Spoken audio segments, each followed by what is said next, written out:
আসসালামু আলাইকুম, আমি আফরিন নাহার রওশন। তো আমি এই ভাইবা ক্যাম্পেইনার গ্রুপে একটা পোস্ট দিয়েছিলাম কনগ্রাচুলেশন জানিয়ে। তো সেখানে দেখলাম অনেকেই আসলে অডিট অ্যান্ড অ্যাকাউন্টস ক্যাডার সম্পর্কে জানতে চান। তো it's huge to talk about this cadre, কিন্তু বেসিক্স যদি আমি বলি যে বিশেষ অডিট অ্যান্ড অ্যাকাউন্টস, আমি যদি আপনার লিগাল ফ্রেমওয়ার্কের দিক থেকে দেখি যে সংবিধানে ম্যান্ডেট দেওয়া রয়েছে। তো সিএজি, যিনি কন্ট্রোলার অ্যান্ড অডিটর জেনারেল হিসেবে দায়িত্ব পালন করেন, একটি সাংবিধানিক পদাধিকার বলে তিনি রয়েছেন। তিনি হচ্ছে সেখানে কি করে নিরীক্ষা করবেন এবং অ্যাকাউন্টস কিপ করবেন সেই বিষয়ে বলা আছে। বিশেষ অডিট অ্যান্ড অ্যাকাউন্টস মূলত হচ্ছে আমরা অর্থ বিভাগে যোগদান করি, মাদার মিনিস্ট্রি হিসেবে ফাইন্যান্স থাকে, এবং দেন হচ্ছে আমাদেরকে ন্যস্ত করা হয় হচ্ছে ওসিএজি, যেটাকে আমরা স্থায়ী বাংলাদেশ বলি, সুপ্রিম অডিট ইনস্টিটিউশন। তো সেখান থেকে দুটো ভাগ হয়ে যায়। এক হচ্ছে অডিট, আমরা জানি যে 17টা অডিট অধিদপ্তর সম্বলিত, এবং ফিমা ফাইন্যান্সিয়াল ম্যানেজমেন্ট একাডেমি রয়েছে, সেটা হচ্ছে অডিটেড পোর্শনে থাকে এবং অডিট সাইডে থাকে।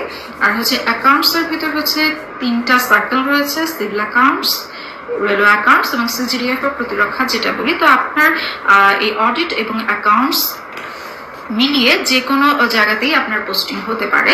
তো নবম গ্রেডে আপনি হচ্ছে আপনার চাকরি শুরু করবেন, এবং সেটার আগে আমরা জানি যে বিশেষ জেনারেল ক্যাটাগরি হচ্ছে ডিফারেন্ট অ্যারেনা থেকে হচ্ছে আমরা আসি, কেউ লাইফ সায়েন্স, কেউ ইঞ্জিনিয়ারিং ব্যাকগ্রাউন্ড, কেউ ডক্টর, মেডিকেল ব্যাকগ্রাউন্ড। তো সেক্ষেত্রে 1 বছর মেয়াদি এই সরকারের আর্থিক ব্যবস্থাপনা এবং নিরীক্ষা বিষয় হচ্ছে একটি রিগোরাস ট্রেনিংয়ের ব্যবস্থা করা হয়, যেটা হচ্ছে এফটিসির আগে বা পরে সময় যেটা কনভিনিয়েন্ট হয় সেটাকে আপনাকে প্রস্তুত করে তুলে এই সার্বিক অর্থনৈতিক ব্যবস্থাপনা এবং সরকারের স্বচ্ছতা জবাবদিহিতা নিশ্চিত করার জন্য আপনার যে যে বিষয়ে আসলে জ্ঞান থাকা প্রয়োজন সেটাকে আরো বেশি ফ্লরিশ করতে।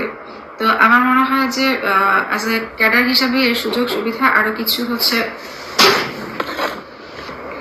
এছাড়াও ক্যাডার সংক্রান্ত আরো অনেক প্রত্যেকটি ক্যাডারেরই সুযোগ সুবিধা, কিংবা যেটা আমরা বলি যে প্রত্যেকটা ক্যাডারের একটা চার্ম থাকে, সেই বিষয়ে আর বললাম না, সেটা হচ্ছে আপনারা পরবর্তীতে হয়তো আরো কথা হবে।